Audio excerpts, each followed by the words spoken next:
우리가 창세기 강의 이제 88번째 시간입니다. 지난주에는 우리가 유다와 다말의 이야기를 함께 들었습니다. 유다가 왜 자기의 고향을 떠났죠?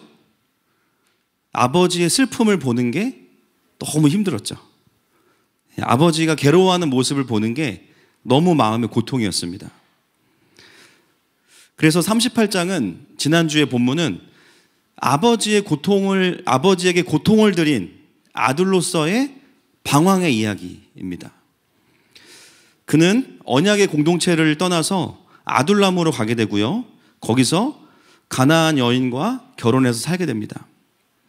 제가 지난주 이제 메시지를 들으면서 모니터에서 저음을 조금만 줄여주세요. 모니터에서만. 지난주 메시지를 들으면서 어떤 마음이 들었냐면, 그렇구나. 그 신앙의 방황의 모습은 비슷할 수 있죠. 여러분, 신앙의 방황을 할 때 어떻게 됩니까? 예배를 안 가고, 그죠? 그리고 목사의 번호를 스팸 처리하고, 그리고 우리가 잘하는 거 있잖아요. 카톡방 나가고, 그죠? 그리고 이제 방황을 하죠. 그리고 이제 평상시에 끊었던 뭐 마약도 하고 막 그러시지 않아요, 여러분? 그죠? 그런데 방황하는 모습은 비슷할 수 있지만 방황의 이유는 다릅니다. 제가 방황하는 유다를 보면서 깨달은 게 있어요. 지난주 말씀을 들으면서 그렇구나. 사람들이 신앙이 없어서 방황하는 사람도 있지만 어떤 사람들은 물론 그 방황을 잘했다고 말씀드리는 건 아닙니다. 어떤 사람들은 너무 하나님을 사랑해서, 너무 교회를 사랑해서 교회가 무너지는 것을 볼 수가 없는 거예요. 그 무너지는 어떤 영적인 현실을 바라보면서 그 현실 속에서 하나님의 마음을 느끼니까 보고 싶지 않은 거죠. 그래서 잠시 내가 있어야 되는 예배의 자리, 하나님의 부르심의 자리를 떠나는 경우도 있는 것 같아요. 돌아보면 우리도 그런 시간을 보냈던 시간들이 있으신 분도 계실 겁니다. 그래서 저는 지난주에 유다의 이야기가 너무 공감이 되는 거예요. 그런데 하나님은 방황하는 유다를 사랑하셨기 때문에 다시 그를 돌아오게 하셨습니다. 죄송한데 제 그 모니터 볼륨 조금만 더 주세요. 한 2칸만 주세요. 방황하는 유다를 사랑하셔서 다시 돌아오게 하셨는데 그 방법이 뭐였냐면 몸으로 느낄 수 있는 징계였습니다. 미워서 혼내신 게 아니에요. 물론 죄는 미워하시지만 하나님은 자녀들은 사랑하십니다. 유다야, 네가 지금 잘하고 있는 건 아니지만 그게 다 너의 잘못은 아니란다. 지금 너의 모습은 이전에 그 신실한 나의 아들로서의 모습은 아니지만 그러나 여전히 너는 나에게 신실한 아들이야. 그것이 징계라는 이름으로 하나님의 아들인 유다에게 또 풀어지게 된 것입니다. 근데 하나님은 유다를 징계만 하신 게 아니라 그에게 누구를 보내셨냐면 며느리 다말을 보내신 거예요. 그러면서 오히려 그 며느리의 모습이 어땠냐면 유다는 그 언약을 뛰쳐나왔는데요, 이 며느리는 그 언약 안으로 침노하는 모습을 보여주는 거죠. 그러면서 하나님 나라의 계보가 누구를 통해 이어지냐면 유다의 부인이 아니라 며느리를 통해 이어져요. 여러분, 며느리가 있는 분들 며느리를 축복하십시오. 가문을 이어갈 분들입니다. 유다가 홧김에 결혼한 이방인 아내가 아니라 동일한 이방인이었지만 하나님의 언약 안으로 들어가고자 했던 내가 옳도다, 그 며느리를 통해서 예수님의 계보가 이어지는 거예요.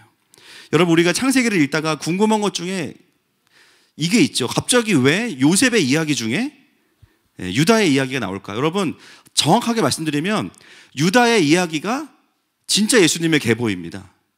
그러니까 굳이 따지면 삼촌포는 요셉이에요. 메인 흐름은 누굽니까? 유다입니다. 그래서 요셉의 이야기가 너무 재밌으니까 약간 어떤 느낌이냐면 너무 여기에 홀리지 마. 진짜 예수님의 계보는 유다를 통해서 이어지고 있어. 이게 38장이에요. 그래서 창세기는 요셉의 이야기 사이에 예수님의 계보를 놓치지 않고 기록하고 있습니다. 그래서 우리가 유다의 이야기가 그런 의미에서 중요하다는 것을 기억하시고 이제 다시 요셉의 이야기로 이어지는데요. 오늘 본문은 지난주 38장과 대조가 됩니다. 여러분, 지난주에도 유다가 고향을 떠나서 어디로 가요? 아둘람으로 갔죠. 오늘 요셉도 본인이 원하진 않았지만 팔려서 어디로 가게 되냐면 애굽으로 가게 됩니다. 그런데 유다는 하나님의 징계로서의 징계로 사랑을 경험하고, 요셉은 오늘 우리가 읽었던 것처럼 하나님의 임마누엘과 형통케 하심으로 또 하나님의 사랑을 경험합니다. 우리가 보기에는요 38장과 39장이 온도가 다른 것 같은데요, 사실 결론은 똑같아요. 그것은 뭐냐? 하나님의 사랑입니다. 할렐루야. 여러분, 우리의 삶 속에 하나님은 그때에 맞는 하나님의 방법으로 우리를 사랑하십니다. 여러분, 아멘이시죠? 때로는 그 징계가 아플 수도 있어요. 그러나 그 또한 하나님의 사랑입니다. 때로는 내가 하는 것보다 더 많은 것들로 채워주세요. 그것도 하나님의 사랑이에요. 그러므로 우리가 어떤 상황에서도 하나님의 신실하심을 놓지 않는 저와 여러분 되시기를 축복합니다. 요셉은 오늘 본문에 보면 저저번 주 요셉의 이야기를 보면 형제들을 지키는 자로서의 부르심을 받게 돼요. 그런데 그의 삶은 어떠냐면 형제들로부터 거절당하고 죽을 뻔하는 경험을 하게 되죠. 마치 모세가 이스라엘 백성을 구원해야 되는데 이스라엘 백성들이 모세를 거절하는 경험을 해요. 여러분, 이건 단순히 그냥 상처로 끝나는 게 아닙니다. 자기의 사명과 존재가 흔들리는 일이에요. 사실 요셉에게 이것은 트라우마 정도가 아니라 완전히 그냥 살아갈 이유가 없을 정도로 큰 사건입니다. 그런데 여러분, 신기한 건 뭐냐면 모세는 히브리인들로부터 한번 누가 너를 우리의 재판관으로 세웠느냐 거절을 당한 다음에 40년 동안의 우울한 시간을 보내요. 근데 요셉은 어떻죠? 성경에 기록된 것만 보면 요셉에게 사실은 침체나 큰 우울함이 보이잖아요. 성경에 그런 사람 몇 명 없습니다. 그 중에 대표적인 사람이 요셉이에요. 마치 요셉은 상처받지 않은 것처럼, 그리고 나중에 형들을 만나고 나서의 모습을 보면 이미 상처가 해결되고 해석돼 있죠. 자기가 왜 애굽에 있는지를 정확하게 이해하고 있습니다.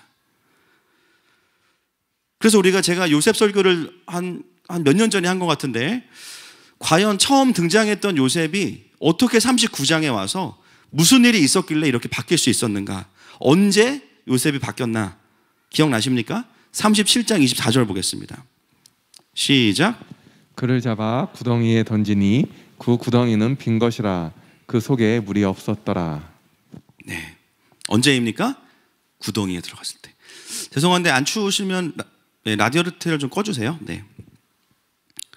요셉이 바뀐 기점이 언제냐면 구덩이에 던졌을 때, 그 빈 구덩이에 들어갔을 때입니다. 여러분, 요셉의 옷이 그의 정체성을 상징한다고 우리 최효성 목사님이 말씀 전해주셨는데 정말 맞는 말이에요. 형들이 그를 구덩이에 던질 때 뭐 했냐면 채색 옷을 다 찢어버립니다. 그 말은 뭐냐면요, 자기의 정체성이 바뀌는 거예요. 그래서 아무것도 아닌 존재로서 nothing, 아무것도 아닌 존재로서 빈 구덩이에 들어갑니다. 그 시간은 요셉에게는 길지 않았을 거예요. 그러나 자신의 인생에, 짧은 인생이었지만 모든 거품이 다 빠지는 시간이에요. 그 전까지 요셉은 뭐냐면, 와, 나는 이제 형들에게 절을 받을 거야. 부모님도 나에게 다 절을 할 거야. 나는 높아질 거야. 근데 그 모든 정체성이 다 무너지고요, 구덩이에서 그가 할 수 있는 것은 뭐냐면 보이는 건 뭐밖에 없어요? 하늘밖에 없어요. 성경은 그가 거기에 들어갔다고 기록했지 거기서 무슨 일이 일어나는지는 말하지 않습니다. 그러나 놀라운 것은 뭐냐면 요셉의 인생에 있어서 비포와 애프터가 다른 시간이 언제냐? 바로 이 지점입니다. 오늘 우리가 본문에서 만나는 요셉은요, 우리가 알고 있던 37장의 그 요셉이 아니에요. 이미 바뀌어 있는 요셉입니다.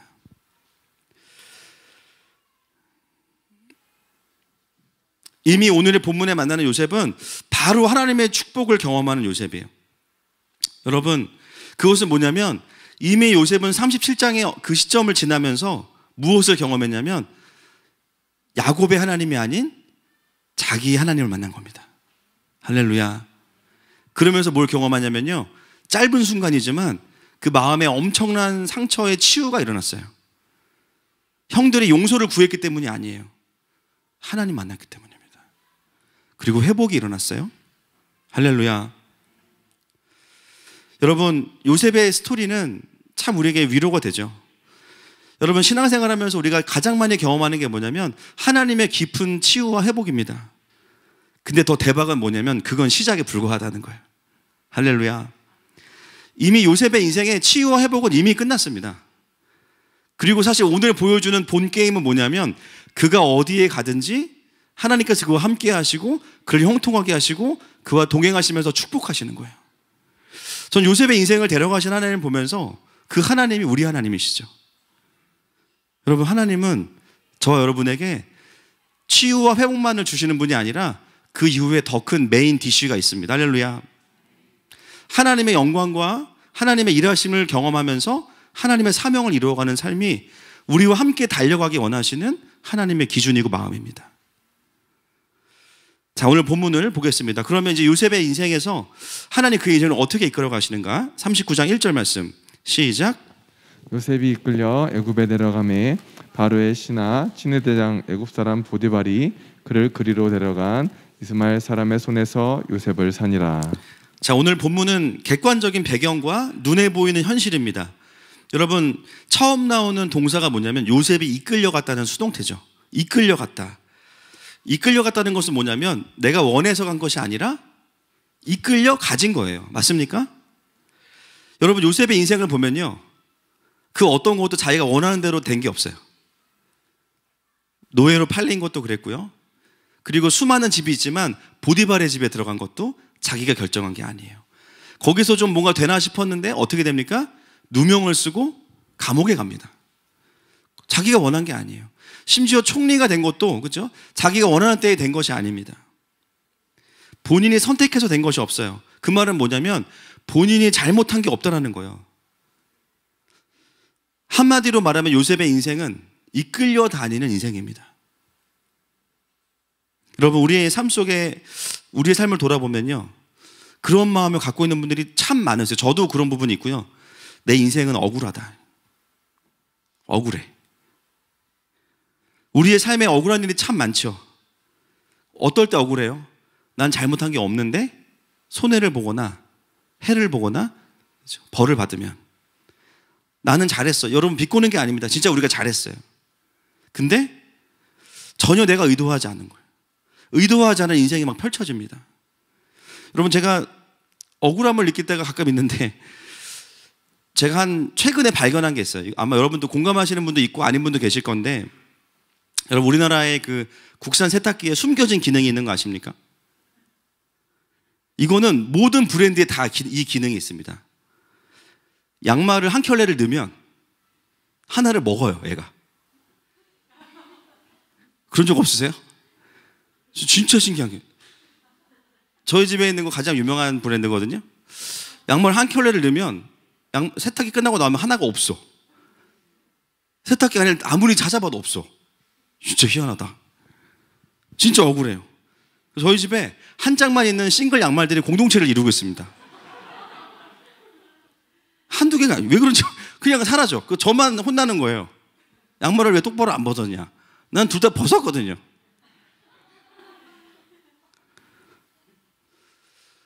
내가 한 대로 돌아오지 않을 때 상당히 억울하고, 심지어 나는 잘했는데 나와 상관없는 어떤 일들로 인해서 내가 뭔가 해를 당하는 일이 있는 거예요. 나는 공부도 잘했고, 예를 들면 성실하고, 저 말고요, 네. 가정 형편이 어려워서, 근데 열심히 살았는데 대학을 못 갔어. 가정이 어려워서. 너무 억울한 거예요. 내가 그때 정말 이 남자의 고백에 넘어가지 말았어야 했는데 이 결혼은 사기야. 나는 잘했는데 막 이런 억울함이 너무 많아요. 그런데 인생을 보면 지금도 막 이런 상황 저런 상황에 의해서 끌려다니면서 우리 마음 가운데 어떤 메시지가 있냐면요, 원망과, 그렇죠, 억울함에 대한 메시지가 있다라는 거예요.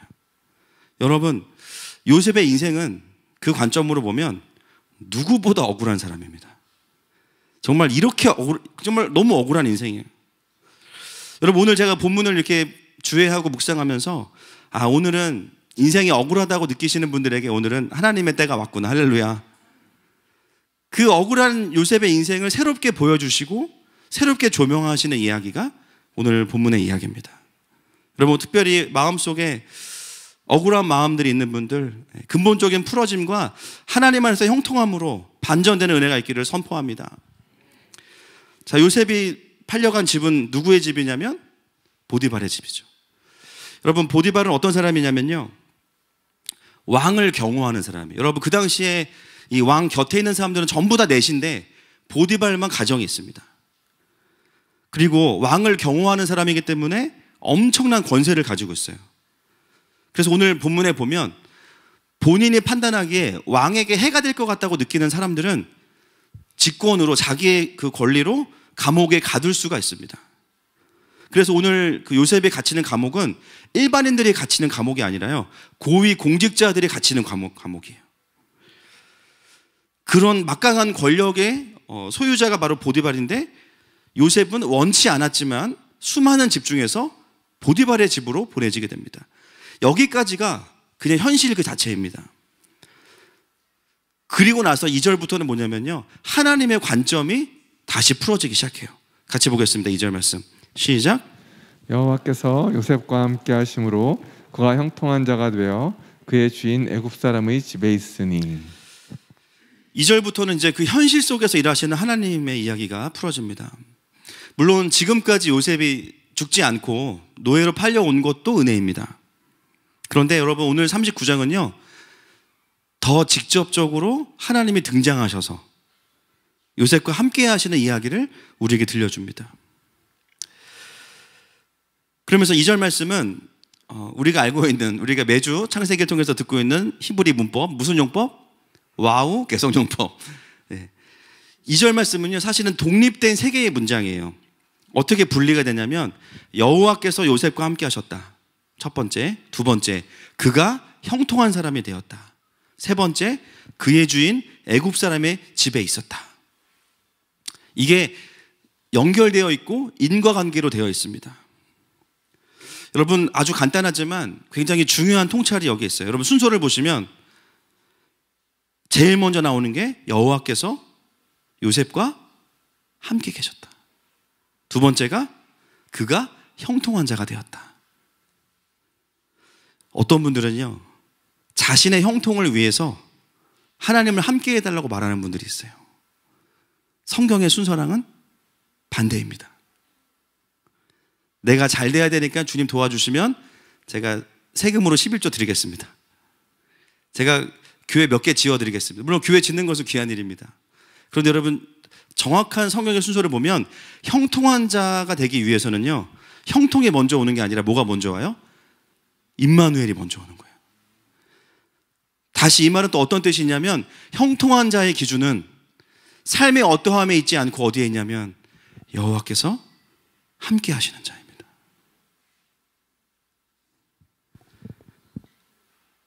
우리가 우리의 인생에서 나의 형통이 1순위가 되면 똑같은 요셉의 스토리의 주인공이 돼도요 굉장히 불행하다고 느낄 수밖에 없을 거예요. 주님, 저한테 그렇게 멋진 꿈을 주셨으면서 왜 제 인생은 하는 것마다 안 되고 심지어 노예로 팔렸다가 이거는 또 뭡니까? 형통을 기준으로 인생을 해석하면 아무것도 해석되는 게 없는 거예요. 형들이 날 배신하고 팔았고 나는 원통해. 이 메시지에서 깊은 수렁에서 헤어나오질 못합니다. 여러분, 그리스도인은 무조건 긍정적으로 살아가는 사람들은 아니에요. 우리가 집중해야 되는 건 뭐냐면 부정적이 아니고 긍정적으로 살아라, 이게 아닙니다.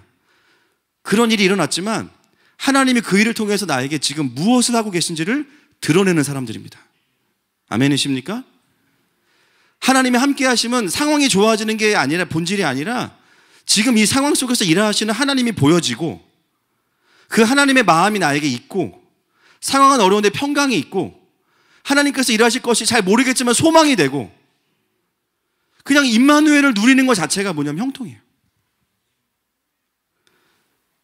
그걸 봐야만 내가 불행하다라는 거짓 메시지로부터 나를 자유케 할 수 있습니다. 근데 여러분, 형통을 기준으로만 보면요 잘 안 보이는 거예요. 좋은 일, 잘된 일은 당연한 거고 어려운 일이 일어나면 하나님 왜 이러십니까? 이게 기복신앙의 본질이잖아요. 이거를 헤어나올 수가 없는 거예요. 내가 보기에 내가 형통하지 않으면 하나님은 나 안 사랑하시는 거예요. 그게 형통이 아니라 원통이 되는 거죠. 여러분, 오늘 본문은 우리가 그런 마음을 갖기 참 쉬운데요. 그렇게 살아가는 우리의 인생 가운데 정말 현실의 뿌리박은 영성이 무엇인지를 이야기하고 있습니다. 여러분, 형통은 현상으로부터 오는 것이 아닙니다. 임마누엘로부터 오는 것입니다. 하나님의 실질적인 임재 안에 있는 사람들이 형통한 거예요. 오늘 39장 2절은 큰일 났네요. 2절, 이제 아직도 2절하고.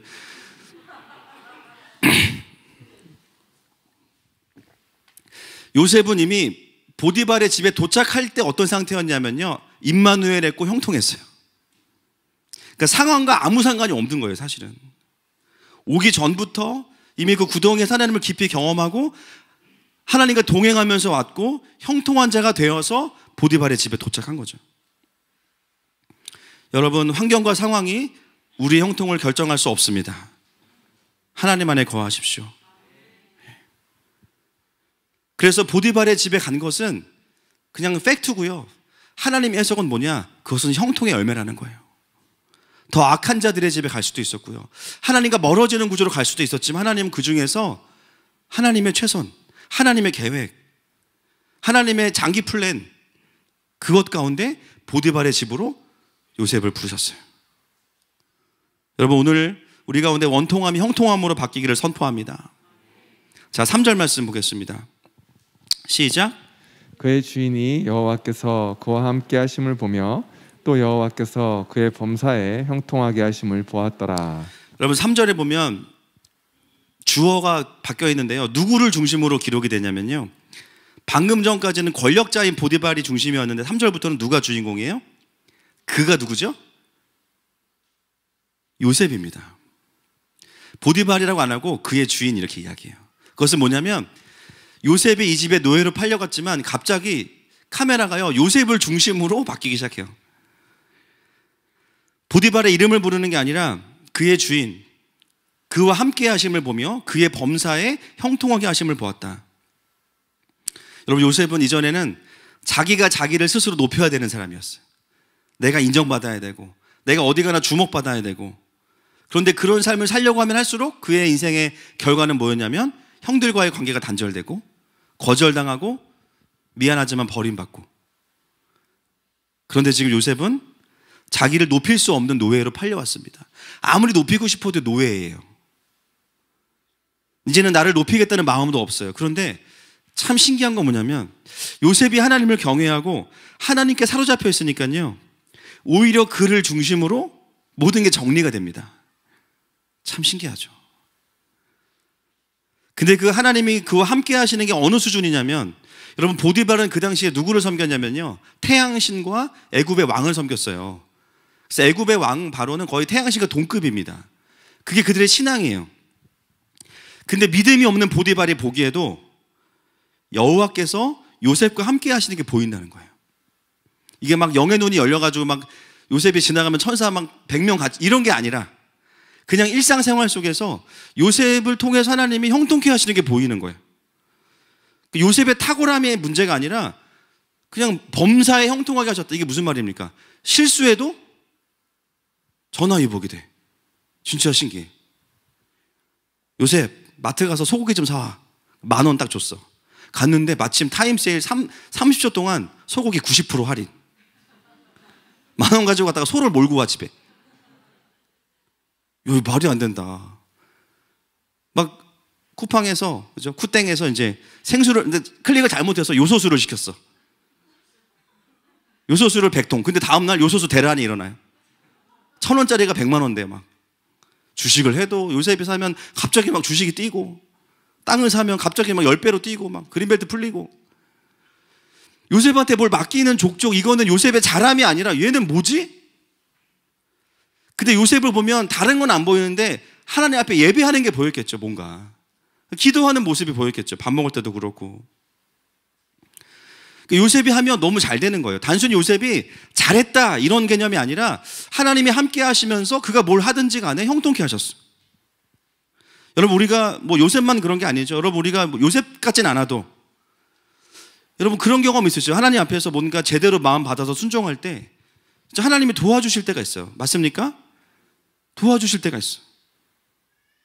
그러니까 보디발이 요셉을 보면서 느낀 게 뭐냐면, 야, 이 친구 쓸만하네, 이게 아니라 하나님이 함께 하시네. 그러니까 요셉에 대한 신뢰가 아니에요. 죄송하지만 누구에 대한 신뢰? 요셉과 함께 하시는 하나님에 대한 신뢰가 생기면서 어떻게 하냐면 4절 말씀 보겠습니다. 시작. 요셉이 그의 주인에게 은혜를 입어 섬김에 그가 요셉을 가정총무로 삼고 자기의 소유를 다 그의 손에 위탁하니. 보디발이 사실 이거는 보디발의 신앙 고백입니다. 믿지 않는 자가요, 믿는 자를 보면서 그의 삶에 함께 하시는 하나님에 대한 신뢰가 생겨서 이건 믿음이에요. 할렐루야. 여러분, 이런 일이 우리의 삶 가운데 있기를 선포하고 축복합니다. 그래서 하나님 안에 있는 사람들에게 주어지는 형통함이 무엇이냐라고 오늘 본문을 통해서 확인한다면 다스림의 권세가 주어지는 거죠. 하나님의 통치 아래 있으면 하나님의 권세가 주어져요. 여러분, 아무리 요셉이 하나님과 함께 하셔도 누가 노예로 온 이 20살도 안 된, 이 17살 때 있는데, 그죠? 20살도 안 된 청소년에게 그의 집의 모든 소유를 맡기겠어요. 여러분, 보디발은 어떤 사람이냐면 누가 왕에게 해가 될지를 직관적으로 봐야 됩니다. 우리 러시아 선교사님 여러분 아시겠지만, 그죠? 저기 가깝고 먼 나라에서 아주 위에 계시던 그분이 독심술을 배우셨어요. 사람 만나고 7초 안에 다 파악하시는 분이에요. 하는 마음께 선택받은 겁니다. 7초 만에 우리 아들 잘 부탁합니다 그러셨거든요. 여러분, 보디발은 사람을 보면 저 사람이 적개심이 있는지, 왕에게 지금 호의를 가지고 있는지, 아니면 다른 계획을 가지고 알아요. 그 직관이 뛰어난 보디발이 자기의 모든 것을 다 맡깁니다. 근데 하나만 빼고, 그 하나가 뭘까요? 아내라고 생각하시죠? 자, 6절 말씀 보겠습니다. 6절 말씀 시작. 주인이 그의 소유를 다 요셉의 손에 위탁하고 자기가 먹는 음식 외에는 간섭하지 아니하였더라. 요셉은 용모가 빼어나고 아름다웠더라. 예, 보디발이 금한 게 뭡니까? 우리가 성경을 정확히 봐야 됩니다. 그죠? 아내를 금한 이런 건 없어요, 사실. 이게 되게 중요해요, 근데. 그러니까 보디발은 다른 거로 화 안 나요. 뭐가 화나요? 한 입만 그러면 죽여버리는 거죠. 한 입만 그러면 사형. 자기 냉장고 열면은 사형. 자기 먹는 음식 외에는 간섭하지 아니하였더라. 그러니까 먹는 것만 안 뺏어 먹으면 다 괜찮아. 이게 이제 보디발인 거예요. 그래서 보디발의 전용 냉장고만 건드리지 않으면 요셉은 이제 무사한 거죠. 그런데 굳이 이것을 기록한 이유가 있겠죠. 그죠? 자, 넘어가겠습니다. 7절부터 9절까지 시작.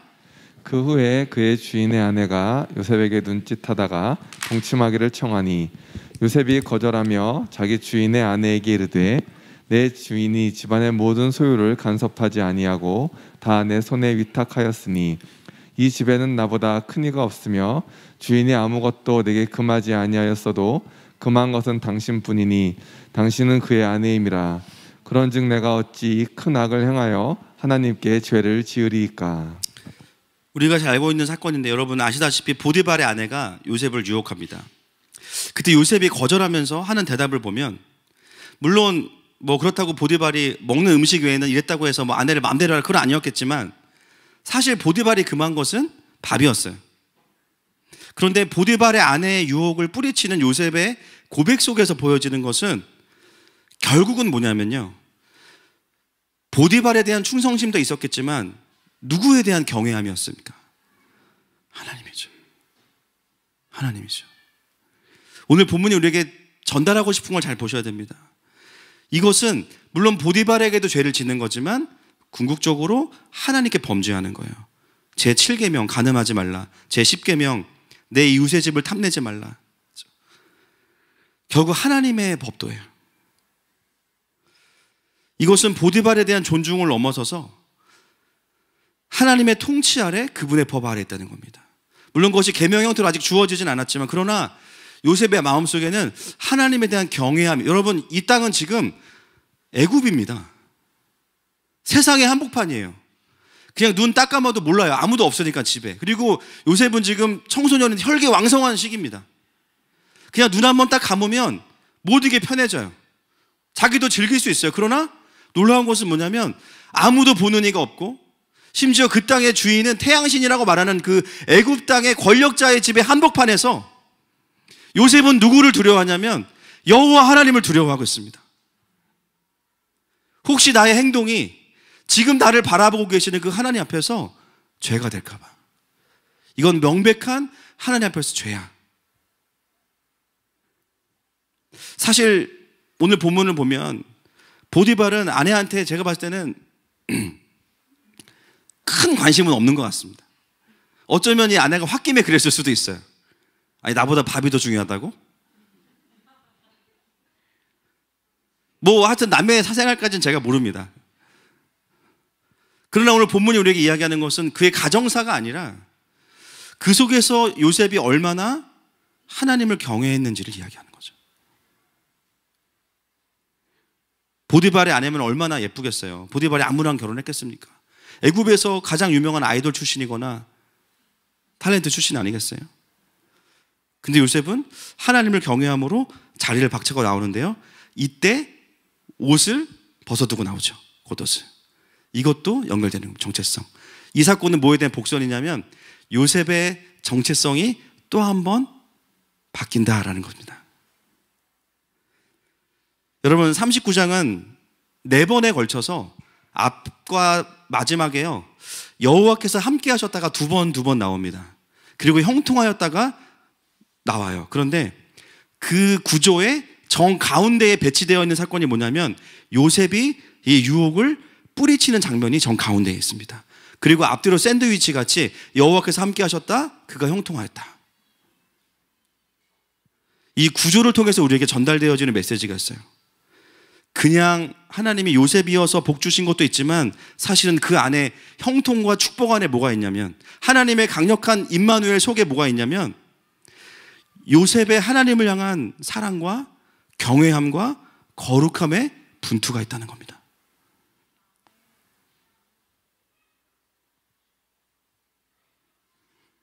하나님 앞에서의 거룩함을 지키려는 발버둥이 있다는 거예요.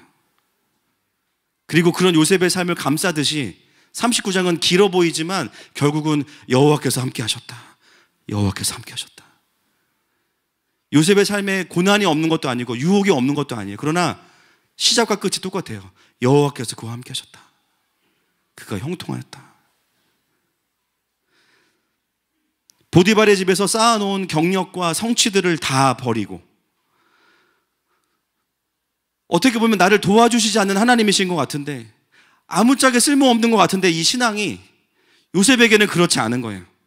요셉에게는 그 다른 어떤 것보다 하나님 앞에서의 거룩함을 지키는 것이 자기가 그동안 쌓아놓았던 보디발의 집에서의 모든 성취들보다 더 소중한 거예요. 그리고 누명을 쓰고 감옥의 죄수가 될지언정 나는 하나님 앞에서 거룩함을 지키는 게 나의 생명이다. 아무도 하나님을 경배하지 않는 애굽, 아무도 하나님의 이름을 부르지 않는 애굽에서, 그 애굽의 권력을 가진 보디발의 집에서 보디발에게만 잘 보이면 승승장구할 수 있지만, 그러나 요셉은 여전히 그곳에서 하나님을 경외하고 그분의 법도를 따르고 있습니다. 사랑하는 여러분, 오늘 이 39장은요, 돈과 권력이 있어야만 살아갈 것 같은 이 세상 속을 살아가는 우리 그리스도인들에게, 또 죽음에 대한 두려움과 염려와 불안과 하나님이 컨트롤하시지 않는 것 같은 수많은 상황 속에 살아가고 있는 우리들에게 사실은 강력한 하늘의 위로이자 도전입니다. 요셉의 삶에 하나님의 그 형통하게 하심이 풀어진 곳은 교회가 아니었어요. 성막 안이 아니었습니다. 하나님을 믿지 않는 사람들이 가득한, 그리고 하나님 없이도 얼마든지 강대국을 이룰 수 있다고 가득한 인간의 인본주의로 가득한 그 애굽의 한복판, 거기에 하나님의 통치가 풀어지고 있습니다. 오늘 39장은 우리에게 그 요셉의 거룩함을 향한 분투에 대해서 마치 그것을 입체적으로 우리에게 전달하고 있는 것이죠. 여러분, 인간적인 눈으로 보시면요, 보디발의 집에서 그는 감옥으로 또 누명을 쓰고 가요. 그렇죠? 또 한 번의 억울한 일이에요. 또 한 번의 원통함이고 또 한 번의 원망스러운 일입니다. 나는 거룩함을 지켰는데 누명을 쓰고 감옥에 가요. 그러나 오늘 본문을 보시면요, 본문은 요셉의 억울함에 집중하지 않습니다. 39장 21절부터 23절까지 보겠습니다. 시작. 여호와께서 요셉과 함께 하시고 그에게 인자를 더하사 간수장에게 은혜를 받게 하심에 간수장이 옥중 죄수를 다 요셉의 손에 맡김으로 그 재반 사물을 요셉이 처리하고 간수장은 그의 손에 맡긴 것을 무엇이든지 살펴보지 아니하였으니 이는 여호와께서 요셉과 함께 하심이라. 여호와께서 그를 범사에 형통하게 하셨더라. 아멘. 당연히 억울하겠죠. 그런 마음이 없을 수 없겠죠. 그러나 놀라운 것은 오늘 본문 우리에게 무엇을 이야기하냐면 요셉은 안 바뀌었는데요, 무대와 세트는 다 바뀌었어. 출연진 다 바뀌었어요. 그러나 요셉은 똑같아요. 여전히 하나님은 요셉과 함께 하시고, 여전히 하나님은 그를 형통케 하시고, 여전히 하나님은 그에게 다스림의 권세를 주시고,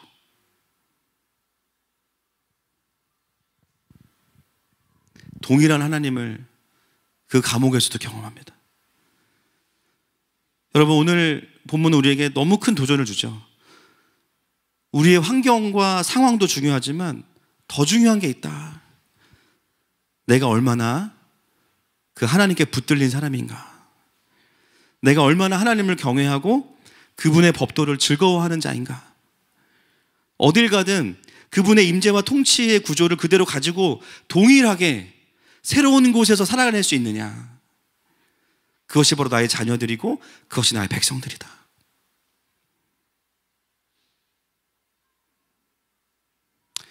오늘 본문은 우리에게 참 우리를 부끄럽게 하는 본문입니다. 우리는 조금만 상황이 바뀌면 나도 모르게 원망하게 되고, 또 내가 선택한 결과로서 어려워진 부분도 많은데 내 삶 속에 또 그걸 불평하고, 어느 순간 요셉이 가지고 있었던 그 중심들을 잃어버리고 살아갈 때가 있습니다. 상황이 어려워지면 더 하나님을 의지해야 되는데 우리가 넘어져도 앞으로 넘어져야 되죠. 맞습니까?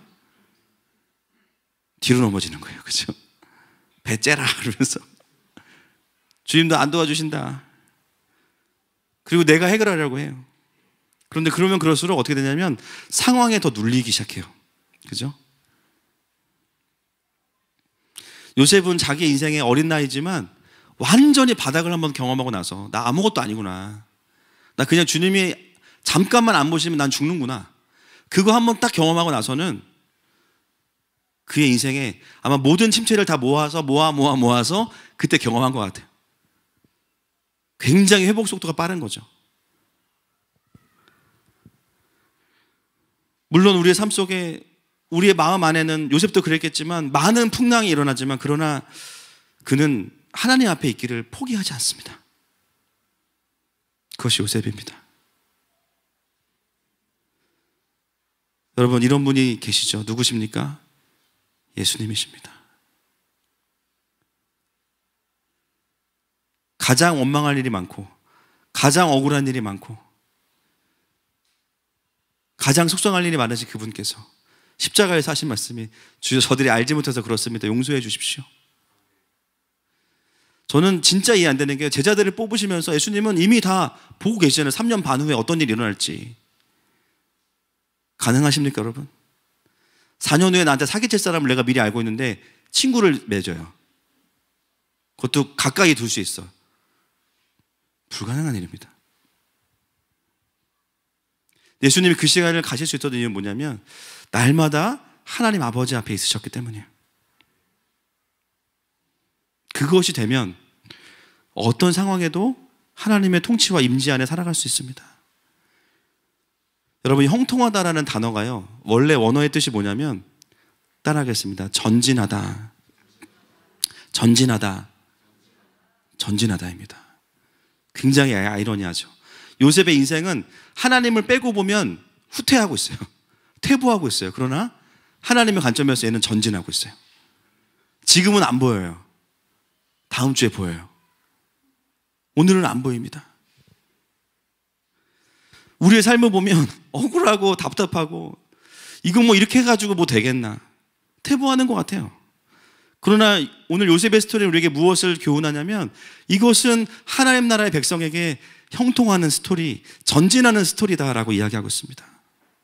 여러분 믿음으로 받으십시오. 믿음으로 선포하십시오. 나의 말씀으로 가져가십시오. 인간의 눈으로 보면 노예가 됐다가요 이젠 죄수가 됐어요. 그러나 하나님의 눈으로 보면요 이 고위 공무원들이 있는 감옥에 가기가 쉽지가 않아요. 일단 죄를 지어도 못 가 여기는. 그죠? 왜요? 고위 공무원이 안 됐으니까. 제가 옛날에 말씀드렸잖아요. 그 노아의 방주 설교하면 제가 막 찾다가 네이버에 누가 노아의 방주를 어떻게 만들죠? 밑에 누가 답글을 딱 달았는데 진짜 현명한 답을 달았어. 일단 노아가 되세요. 그러니까 제가 아무리 잘 만들어도 이건 성목이 배지 노아의 배가 아니잖아요. 그 감옥에 가려면 아무나 못 가요. 고위공무원이면서 범죄를 저질러야 돼. 근데 거기에 가야만 하는 이유가 있는 거죠. 하나님의 부르심의 자리로 가기 위해서 하나님이 만드신 트랙이에요. 인간의 눈으로 보면 노예였다가 죄수가 됐지만 사실은 그것은 퇴보하는 것이 아니라 엄청난 점프를 준비하고 계시는 하나님의 일하심입니다. 하나님의 그 필드가 가까워지고 있는 시간들인 거예요. 여러분 요셉을 생각해 보시면요 어떻게 하면 내가 총리가 될까 고민한 적이 있나요? 없습니다. 어떻게 하면 이 삶을 벗어날 수 있을까? 어떻게 하면 이 상황을 모면할 수 있을까? 거기에 집중하지 않고 어떻게 했냐면 지금 내가 지켜야 할 하나님 앞에서의 마음이 무엇인가? 지금 내 하나님 어디 계신가? 내일 일은 난 몰라요. 하루하루 살아요. 하나님의 임재는 프레젠스, 또 다른 의미로 현재 아닙니까? 하나님은 미래의 두려움과 과거의 상처의 하나님이 아니라 그런 삶 속에서도 지금 나와 함께 하시는 분이십니다. 하나님은 우리가 미래에 대한 두려움 때문에 지금 함께 하시는 하나님을 잃어버리는 것을 속상해 하시는 분인 거예요. 지금 함께 하시는 하나님이 계시는데요 과거의 상처를 가지고 와서 지금 하나님을 누리지 못하는 자들에게 안타까워 하시는 분이에요. 요셉이 이 엄청난 삶을 살아갈 수 있었던 것은 뭐냐면 계획을 잘 짰거나 삶을 청산해서가 아니라 그냥 하루하루 나의 생명의 주인 되시는 나의 긴 여정을 이끌어 가시는 그 하나님께 집중했기 때문입니다. 여러분 우리의 삶의 환경이나 조건이 나빠져서 내 삶의 형통함이 깨지는 게 아닙니다. 여러 가지 어려움이 있지만 그 속에서도 하나님과 동행하면 전진하는 겁니다. 그걸 보기 시작하면 영적인 성숙으로 들어가는 것이죠. 여러분 환경은 순식간에 바뀔 수 있어요. 하나님한테 그것은 어려운 일은 아니실 겁니다. 중요한 것은 그 시간 속에서 하나님의 통치 아래에서 내가 내 중심의 거룩함을 유지하면서 잘 가고 있느냐. 영적인 포지션과 자세가 동일하다면 우리는 상황과 상관없이 전진하고 있는 것입니다. 말씀을 정리하겠습니다. 여러분 오늘 이 39장을 통해서 하나님 여러분에게 또 저에게 말씀하고 계시죠. 혹시 내 삶 가운데 환경의 마음을 빼앗겼거나 그래서 하나님을 경외함과 하나님의 완전히 선하심을 내가 놓치고 있다면 오늘 주님은 그것을 다시 회복하자 말씀하십니다. 반면에 요즘 나의 삶의 상황이 너무 좋은데 그래서 하나님에 대한 경외함과 세상의 연락에 빠져서 거룩함을 놓쳤다면 여러분 상황이 좋지만 형통하지 않으신 겁니다. 회개하십시오.